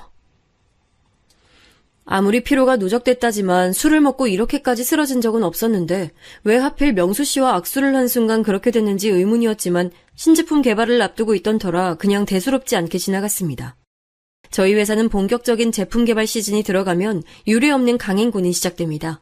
하루 종일 제품 개발과 시장 조사, 수백 장의 디자인 시안 작성 등 아침부터 다음날 새벽까지 온전히 회사에 붙어 있어야 하죠. 그러자면 아예 회사에서 숙식을 해결하는 경우가 대부분입니다. 거의 합숙을 하는 것과 마찬가지죠. 하지만 이 프로젝트만 성공시키면 승진을 할 기회가 생길 수도 있다는 생각에 팀원들은 너나 할 것 없이 이 일에 열정을 불태웠습니다. 그렇게 모든 팀원들의 눈 밑에 다크서클이 짙어지고 머리는 산발이 되어갈 무렵이었죠. 하루는 제품 디자인 선정을 하는 날이었습니다. 앞서 말씀드렸듯이 자신이 속해 있던 부서가 어디였든 누구나 제품 아이디어를 내고 시안을 낼 수 있었기에 제품 디자인 역시 원하는 사람이라면 누구나 도전할 수 있었습니다. 올해도 그렇게 여러 시안을 놓고 고민하던 중 직원 한 명이 갑자기 이런 얘기를 했습니다. 뭐야? 누가 시안을 2장 냈어? 에이, 이러면 반칙이지. 공평하게 한 장씩 내야지. 여러 장 내도 되는 거면 나도 수십 장 내게? 뭐야, 무슨 일인데? 김대리, 무슨 일이죠? 아니, 대표님, 시안은 공평하게 자기가 자신 있는 최종 시안 한 장만 내기로 했잖아요. 그런데 누가 2장을 냈어요. 이거 보세요. 딱 봐도 같은 사람이 디자인한 게 2장이 들어가 있어요. 아니, 이거 한 장은 내 건데? 나머지 한 장 누구 거지? 네? 아니, 그럼 진짜 이걸 다른 사람이 그린 거라고요? 진짜 신기하다. 어쩜 이렇게 느낌이 비슷하지? 나머지 한 장은 제 거예요. 저와 똑 닮은 시안을 제출한 것은 다름 아닌 명수 씨였어요. 직원들은 모두 깜짝 놀라며 말했습니다. 와, 아니 명수 씨, 아무리 대표님을 존경해도 그렇지 이렇게 디자인 화풍까지 똑 닮을 수 있는 거야? 진짜 한 사람이 그렸다 해도 믿겠네. 생각할수록 신기한 일이었습니다. 직원들은 자기 디자인이 미리 유출될까봐 제출 전까지는 꽁꽁 숨겨두었기에 다른 사람 디자인을 카피할 수도 없는 노릇이었습니다. 제 걸 보고 똑같이 따라 그리지 않는 이상 이렇게 비슷하게 나올 순 없었습니다. 그렇게 그 사건은 해프닝으로 지나가는 듯 했으나 직원들 사이에서는 이상한 얘기가 돌기 시작했습니다. 그러고 보니까 명수 씨 묘하게 대표님이랑 닮은 것 같지 않아? 눈도 크고 콧대도 오똑한 게 딱 대표님 관상이잖아. 아우, 김대리 큰일 날 소리 하고 있어. 대표님은 어깨가 다 아는 골드미스인데 혀 잘못 놀리다가 혀뿐만 아니라 김대리 모가지까지 날라가. 조심해. 그 소문은 당연히 저에 대한 소문이고 제 회사였기에 제 귀에 안 들어올 수는 없었겠죠. 저도 그때부턴 느낌이 심상치 않았습니다.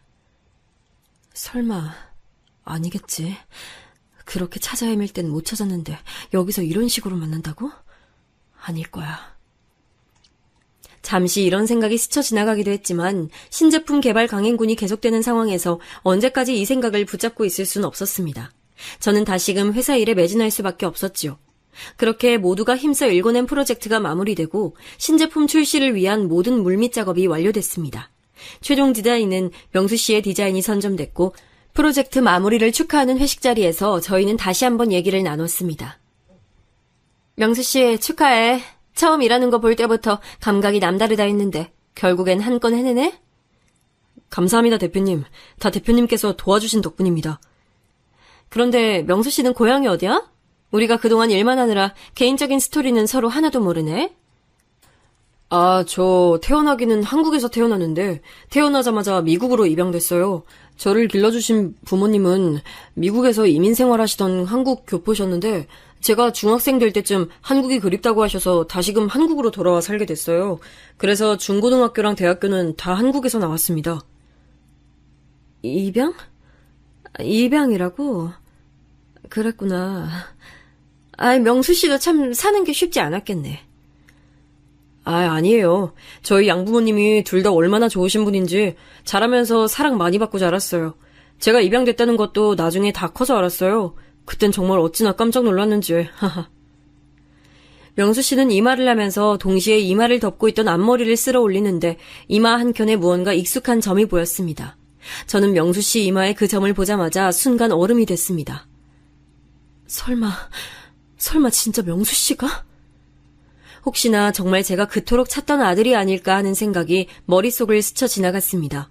사실 제 아들이 고아원에 보내졌다는 근거는 그저 아버지의 말 한마디일 뿐 어디에도 그 증거는 없었으니까요. 아버지가 대충 둘러대느라 고아원에 보냈다고 한 것이지 사실은 진짜로 입양을 보냈을 가능성도 있는 거잖아요. 그래서 다급해진 저는 재차 캐물었습니다. 친부모님은? 친부모님은 찾아봤어요? 친부모님이 명수 씨 보고 싶어 할 수도 있잖아요. 명수 씨도 친부모가 어떤 사람들인지 궁금하지 않아요? 명수 씨는 다급하게 몰아붙이며 질문하는 제 모습을 조금 의아해하며 조심스럽게 대답했습니다. 아니요. 그게 그냥 안 찾으려고요. 친부모님도 다 무슨 사정이 있었겠죠. 전 그냥 그 부분에 대해 별 생각 없어요. 무엇보다 절 길러주신 부모님이 다른 집 열친부모님 부럽지 않은 훨씬 좋은 분들인데요. 저는 그렇게 말하는 명수 씨를 보며 마음속 한켠에 혹시나 명수 씨가 내가 찾던 아들은 아닐까, 신뢰를 무릅쓰고 한번 확인을 해볼까 하는 마음을 완전히 지우게 됐습니다. 이렇게 너무나 바르게 잘 자란 훌륭한 청년의 인생을 괜히 흔들고 싶지 않았거든요. 무엇보다 친부모를 찾을 마음이 별로 없고 지금의 양부모님이 너무나 좋은 분들이란 말에 제가 제 욕심에 우리 관계를 확인해보는 것은 다시 한번 큰 죄를 짓는다는 생각이 들었습니다. 그렇게 그날의 혼란스러운 상황은 일단락됐고 다행히 새로 출시한 제품들은 시장에서 반응이 굉장히 좋았습니다. 프로젝트에 참여한 직원들은 모두 그에 상응하는 포상을 받았고 명수 씨 역시 제품 디자인에 기여한 공로로 인해 이전까지는 아무도 받아보지 못했던 엄청난 포상과 함께 곧바로 평사원에서 대리로 승진하는 영광을 얻었습니다. 그리고 그 신제품은 그의 소비자 브랜드 관련 여러 분야에서 대상을 타게 되면서 회사 브랜드 이미지가 좋아지는 건 물론 명수 씨 본인의 사내 입지도 점점 더 올라갔습니다. 중역들 사이에선 1계급 승진을 더 해야 하는 것 아니냐는 얘기까지 나왔습니다. 그런데 잘 아시다시피 한국인은 질투의 민족이잖아요. 남 잘 되는 꼴은 절대 그냥 두고 볼 수 없는 그 문화가 아쉽게도 제 회사에도 있었습니다. 명수 씨의 승승장구를 질투한 누군가가 어떻게든 명수 씨 명성에 흠집을 내고 싶었던 모양입니다. 자기 그 소문 들었어? 기획팀 진명수 대표님 숨겨둔 아들이라며? 우리 대표님 그렇게 공정, 공평, 수평적인 기업 문화 강조하더니 결국 자기 핏줄엔 어쩔 수 없나 봐. 인간은 다 똑같다니까.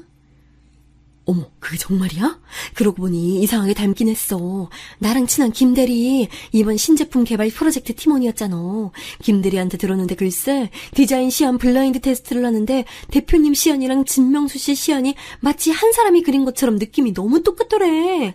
아이, 친자식이 아니고서야 그럴 수가 있겠어? 그렇게 회사에서 저와 명수 씨에 대한 소문이 퍼져가면서 제 몸과 마음의 상태가 많이 안 좋아졌습니다.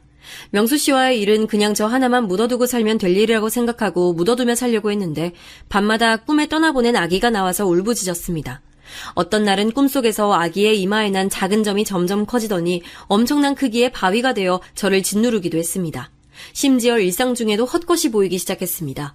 길에 지나는데 아기를 안고 있는 아기 엄마 모습이라도 보이면 제가 딱 한 번 안아보고 떠내보냈던 제 아기의 모습이 겹쳐 보이기도 했습니다. 어쩌다가 회사에서 명수 씨를 마주칠 일이라도 생기면 일부러 피해서 멀리 그 길을 돌아갔습니다. 자신의 능력으로 당당하게 성취를 해낸 명수 씨에게도 피해가 갔습니다. 팀 내에서 은근슬쩍 명수 씨를 따돌리는 분위기가 형성되고 중요한 사안들은 명수 씨에게만 전달 사항을 누락시켜 업무 성과에 차질을 빚게 만들었죠. 이런 소문이 제 귀에 들어왔듯이 당연히 당사자인 명수 씨 귀에도 들어갔죠. 명수 씨는 저에게 정중하게 면담 요청을 했습니다. 저는 명수 씨를 직접 대면하는 것이 너무나 두려웠지만 갈수록 피폐해지는 저 자신과 흉흉해지는 사내 분위기 때문에 반드시 한 번은 거쳐가야 할 일이었습니다. 저는 마음에 크나큰 결단을 내리고 명수 씨 면담 요청에 응했습니다. 명수 씨, 오랜만이에요. 앉으세요. 네, 대표님. 요새 몸이 편찮으시다고 들었는데 시간 내주셔서 감사합니다. 아니에요. 난 괜찮아요. 그래, 무슨 일로 보자고 했죠?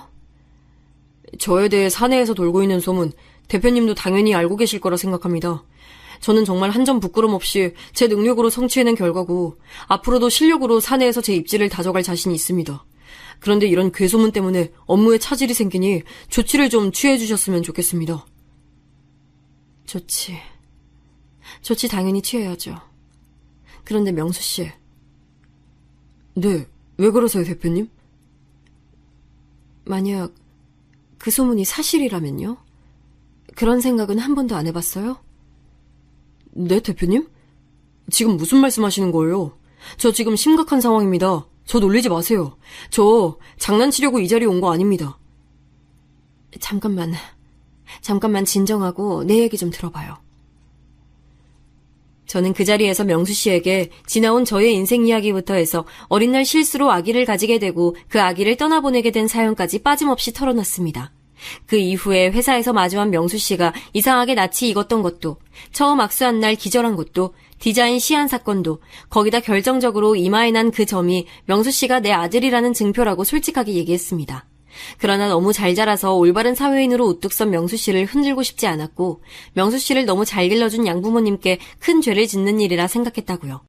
무엇보다도 친자식을 버린 죄인으로서 차마 당당하게 명수 씨 앞에 친엄마로 설 수 없어 이 사실은 무덤까지 가려고 했다고 얘기했습니다. 그런데 사안이 이렇게까지 흘러가서 제 삶은 점점 더 피폐해지고 사내에서 명수 씨 본인에게도 피해가 가는 상황이 발생하고 있으니 서로를 위해 큰 결단을 내려야겠다는 생각에 이런 자리를 마련한 것이라고 했습니다. 친자 확인 해볼래요? 잠깐만요, 대표님. 저 이런 얘기 들을 거라고 기대하고 온 게 전혀 아니라서 지금 머릿속이 너무 혼란스러워요. 아니, 그리고 애초에 제가 대표님의 아들이라고 어떻게 확신하세요? 고작 어쩌다 한번 디자인 시안 비슷하게 나온 거요? 고작 제 이마에 난 점이요? 시안이야 우연하게 비슷하게 했다 치고 점 얘기는 대표님 일방적인 주장이잖아요. 막말로 대표님이 점 얘기 꾸며내서 내 아들은 이마에 점이 있었다 우기기만 하면 제가 아무것도 모르고 속을 수밖에 없는 상황 아닌가요? 그렇게까지 저를 속여서 대표님이 얻고자 하시는 게 도대체 뭔데요?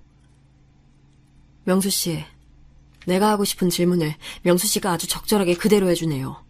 내가 이 상황에서 명수 씨 속여서 친자 확인해서 얻는 게 뭐가 있겠어요? 제게 돈이 생기나요? 사회적인 명성이 생기나요? 아니요. 난 그저 잃어버린 내 아들을 다시 찾고 싶을 뿐이에요. 태어나자마자 냉정하게 아들 버리신 분이 이제 와서 뻔뻔하게 하실 말씀은 아닌 것 같네요. 전 솔직히 대표님 주장하는 내용도 별로 믿지 못하겠고 회사에서 제 입지도 점점 이상해져서 진지하게 퇴사를 고민해보도록 하겠습니다. 오늘 이 자리는 괜히 온 것 같네요. 그럼 이만 돌아가겠습니다.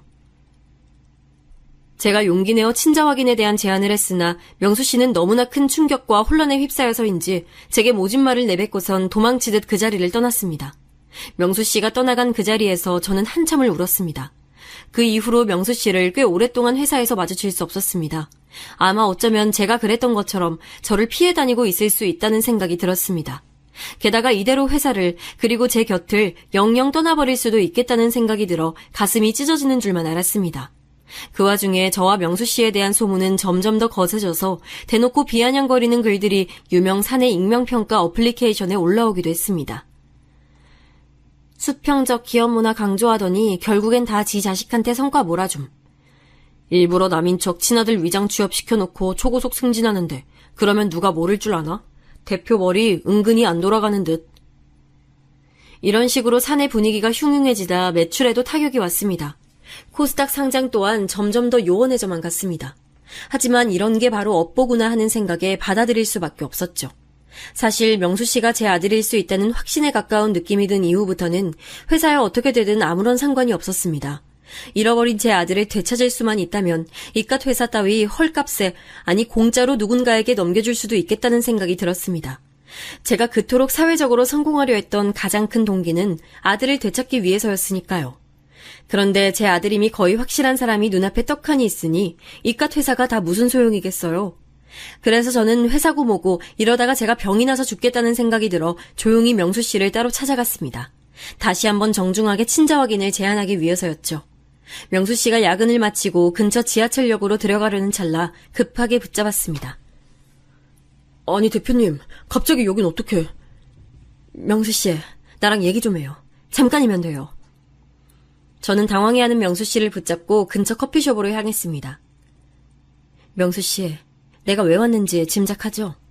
저번에 얘기했던 친자 확인 다시 한번 생각해 줄 수 없어요? 그것만 확인되면 다시는 명수 씨 눈앞에 나타나진 않을게요. 나 더 이상 이 회사에 미련도 없어요. 명수 씨가 내 아들이라는 걸 확신한 이후로 내 인생은 완전히 피폐해졌어요. 그렇게나 간절히 찾아 헤맸던 내 아들인데 차마 선뜻 다가설 수 없는 내 상황 때문에요. 그러니까 명수 씨, 사람 하나 살리는 셈치고 날 좀 도와줄 수... 그만하세요 대표님. 양심도 없어요? 저를 버린 죄책감에 차마 그럴 수 없다면서요. 제 양부모님 생각해서라도 그럴 수 없다면서요. 그거 다 거짓말이죠. 그저 대표님 마음 편해지려고, 대표님 마음속 죄책감 덜어내려고 그러는 거잖아요. 그런 거 아니에요, 명수 씨. 명수 씨도 나중에 부모가 돼보면 내 마음 이해할 거예요. 세상 모든 걸 다 줘도 바꿀 수 없는 게 자식이란 것을요. 그런데 그런 그 귀한 자식을 잃어버린 내 심정을 한 번이라도 헤아려 봤나요? 명수 씨, 그러지 말고 제발. 그만. 더는 듣기 싫습니다. 저번엔 지나가는 말로 제 친부모를 찾고 싶지도 않고 궁금하지도 않다고 대충 얘기했는데요. 아니요. 저는 제가 친부모에게 버림받았다는 사실을 안 이후부터 단 하루도 제 친부모를 저주하지 않은 날이 없어요.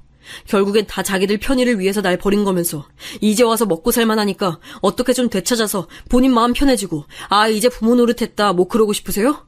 웃기지 마세요. 다시는 이런 일로 저 안 찾아오셨으면 좋겠습니다. 저도 지금 진행하는 팀 프로젝트 마무리하는 대로 이 회사는 떠나도록 하겠습니다. 다시는 볼 일 없었으면 좋겠네요. 명수 씨는 그렇게 저에게 다시 한번 냉정하고 모진 말을 내뱉고서는 자리를 박차고 나갔습니다. 저는 그 자리에서 오랫동안 널브러져 하염없이 눈물을 흘렸습니다.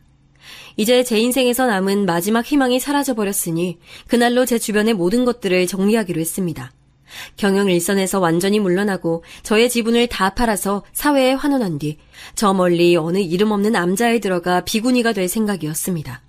그런데 사내 변호사 말이 생각보다 그것을 정리하는 과정이 복잡해서 진짜로 그렇게 할 요량이면 시간이 좀 걸린다고 했습니다. 저는 본격적인 지분 정리 및 매각 절차를 변호사와 논의하기 위해 어쩔 수 없이 회사에 출근했습니다. 변호사가 이런저런 과정과 절차를 설명해 주는데 하나도 귀에 들어오지 않았습니다. 그냥 남은 직원들과 이어받을 지분권자에게 피해가 가지 않게만 잘 처리해달라고 얘기하고 있을 무렵 비서로부터 내선 전화가 걸려왔습니다. 네, 김 비서님, 말씀하세요. 대표님, 진명수 씨가 손님들과 함께 오셨는데요. 네? 얼른 들여보내세요. 최 변호사님, 우리 이 이야기 조금만 나중에 다시 할 수 있을까요? 자리에 가 계시면 제가 금방 다시 연락드릴게요. 저는 너무나 의외인 이 상황에 당황하며 황급히 명수 씨를 맞이했습니다. 그런데 저보다 연배가 꽤 들어 보이는 부부가 함께 동행하셨습니다. 명수 씨, 여긴 갑자기 어떻게...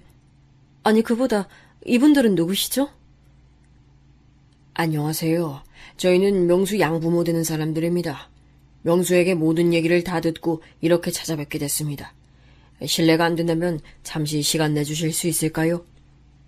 네? 네. 물론이죠. 이쪽으로 앉으세요.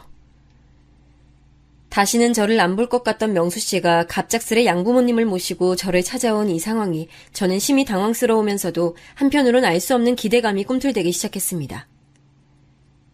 글쎄 명수 이 녀석이 어느샌가부터 집에 오면 아무 말도 없고 밥도 제대로 먹지 않고 점점 삐쩍 말라가는 게 아니겠어요? 늘상 활기찬 녀석이었는데 무슨 일인가 물어봐도 대답도 제대로 않고 짜증만 내고 하길래 처음엔 그냥 두었답니다. 그런데 점점 근심하는 기색이 짙어지고 일에도 집중을 못하고 해서 제대로 앉혀놓고 이야기를 해봤더니 그제서야 대표님, 아니 친어머니에 대한 얘기를 꺼내더군요. 저희도 처음엔 영화 같은 이 이야기를 믿을 수가 없었습니다. 명수 씨의 양부모님께서는 명수 씨가 저와의 일로 괴로워하는 것을 알고 직접 나서서 도움을 주시고자 찾아오셨다고 하셨어요. 그러면서 놀라운 얘기를 하나 말씀해 주셨어요. 사실 오래전에 입양기관에서 갓난아기였던 명수 처음 만났을 때 이 녀석의 목에 목걸이 하나 걸려 있었어요. 거기엔 명수가 태어난 연도와 날짜, 시간, 그리고 엄마 이름이 적혀 있었어요. 그래서 저희 생각엔 아마도 처음에 애기 엄마가 고아원에 버려두고 언제고 찾고자 했던 것을 어찌어찌 흘러가다 보니 이렇게 해외 입양기관까지 흘러들어오게 됐구나 하는 정도로만 생각했죠. 그리고 그 목걸이는 아이를 맞이하자마자 옷장 속에 꼭꼭 숨겨두고 한 번도 꺼내본 적이 없어요. 행여라도 나중에 진짜 친엄마를 찾게 되면 골치 아파지겠다는 생각도 솔직히 들었고, 이젠 우리 아이인데 이전 삶의 기억은 애초에 아이에게 없었던 것으로 해두는 것이 좋겠다는 생각에서였죠. 그러니 아기 엄마 이름이 뭐라고 적혀 있었는지도 이미 까먹은 지 오래였어요. 그런데 명수 이 녀석이 대표님 얘기를 털어놓으니까 무려 30년 전 옷장 속을 처박아두었던 그 목걸이 생각이 나는 게 아니겠어요? 그래서 불이 나게 옷장 속을 뒤져서 그 목걸이를 찾아냈는데 여기 이것 좀 보세요. 양부모님께서 꺼낸 목걸이는 저도 처음 보는 목걸이였는데 거기엔 너무나 명확하게 이렇게 써 있었습니다. 아기 생일 95년 3월 6일 11시 아기 엄마 76년생 정민주. 그 목걸이에 선명하게 쓰여있는 아기의 생년월일과 제 이름에 저는 놀라움을 감출 수 없었습니다. 아마도 이 목걸이는 저와 아기를 생이별시킨 잔인하기 그지없었던 아버지가 마지막으로 저를 위해 남겨둔 선물이었나 봅니다. 아마 처음엔 진짜로 고아원에 보내려고 만들어 놓았던 것 같은데 어떤 운명의 흐름이었는지 알 순 없지만 명수 씨는 결국 해외로 입양을 보내졌던 것 같아요. 명수와 오랫동안 고민하고 논의했습니다. 대표님, 친자 확인 진행하시죠. 명수에게도 자신의 친엄마가 누군지 확인할 권리가 있습니다. 명수도 결심을 굳혔고요. 저희도 만약 명수의 친엄마가 대표님 같은 분이라면 얼마든지 확인시켜드리고 친핏줄의 정을 다시 이어드리는 것이 맞다고 판단했습니다. 이렇게 여러 정황 증거가 명확한 이상 더 미룰 이유가 없습니다. 대표님, 지난번엔 정말 죄송했습니다. 사실 저는 아예 기억도 안 나는 어린 시절이지만 친부모로부터 버림받았었다는 사실 하나만으로 너무 충격이 컸었거든요.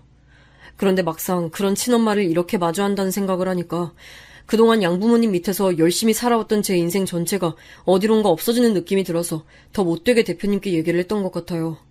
다시 한번 사과드립니다. 저는 명수 씨와 양부모님의 저를 배려해주는 진심 어린 태도에 그만 그 자리에서 눈물을 쏟았습니다. 정말 감사합니다. 부모님 모두, 그리고 명수 씨도. 이런 대접 받을 자격도 없는 죄인인데 이런 큰 기회 주셔서 정말 감사합니다. 감사합니다. 저는 사내 변호사를 다시 불러 혹시라도 불거질 수 있는 법적인 문제와 여러 상황에 대한 대응책을 마련한 뒤 절차에 따라 친자 확인 의뢰를 진행했습니다. 생각보다 결과 확인이 오래 걸려 제 마음을 초조하게 했습니다. 명수 씨가 만약 제 아들이 맞다면, 혹시 아니라면, 양쪽 경우의 수에 수많은 생각이 오가며 저를 괴롭게 했습니다. 결과를 기다리는 며칠 동안 한 끼도 제대로 못 먹었습니다. 그렇게 결과지가 도착한 날, 저는 명수 씨와 양부모님을 정중하게 자리에 모셨습니다. 그렇게 모두가 한자리에 모여서 열어본 결과지에는 너무나 명확하게 써 있었습니다. 친자일 가능성 99.9%.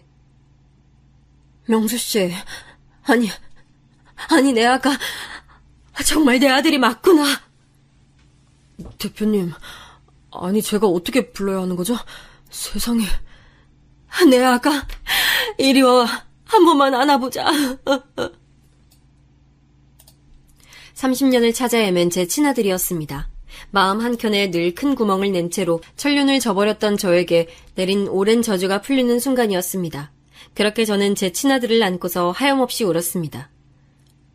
어머님, 아버님, 정말 감사합니다. 두 분께서 허락해 주셨기에 가능한 일이었어요. 정말 감사합니다. 감사합니다.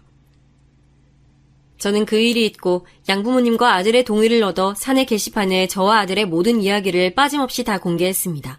지난날 철없는 저의 행동으로 인해 아들을 떠나보내야 했던 과거와 다시 회사에서 마주했을 때의 드라마틱한 이야기들, 그리고 그로 인해 저의 마음이 얼마나 괴로웠는지, 소문의 곡해가 점점 심해지면서 회사에는 얼마나 큰 위기가 닥쳤는지, 회사의 대표로서 이 모든 사태를 실감하고 책임을 다해 모든 것을 정상으로 되돌려 놓겠다는 이야기를 진솔하게 써내려갔습니다.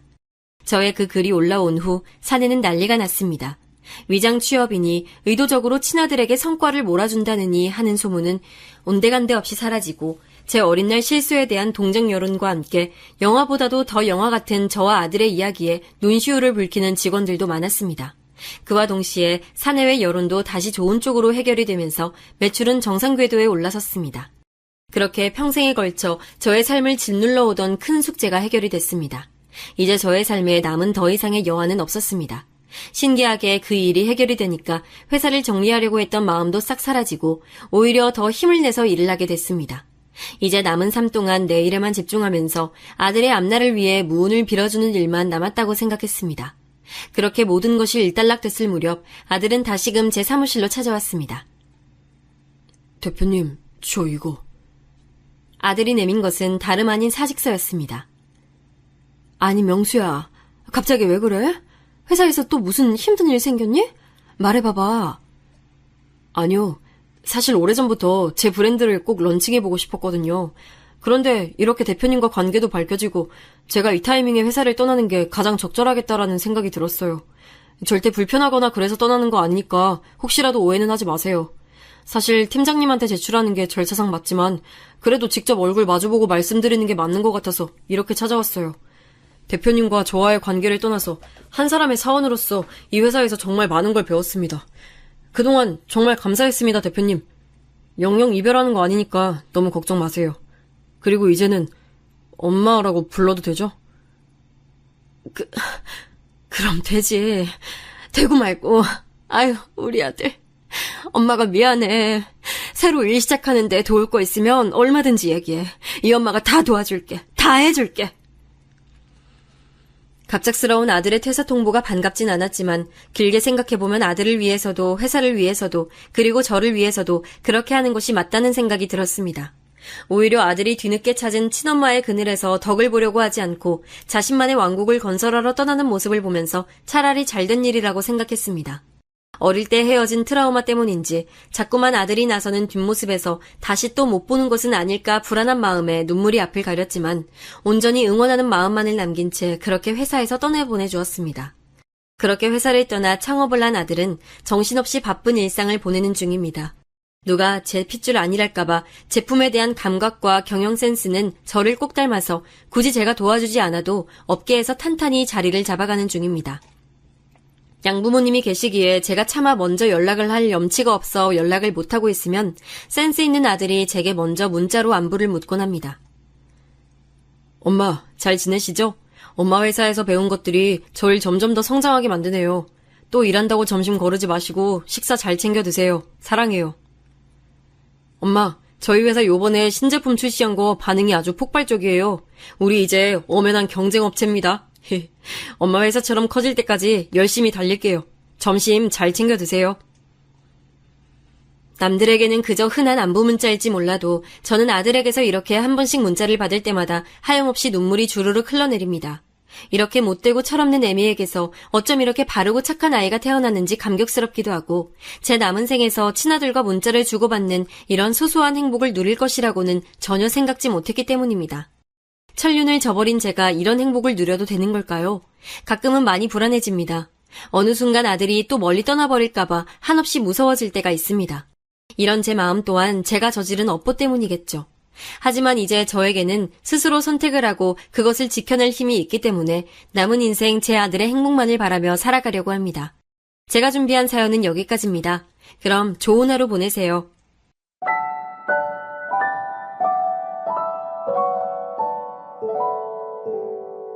음.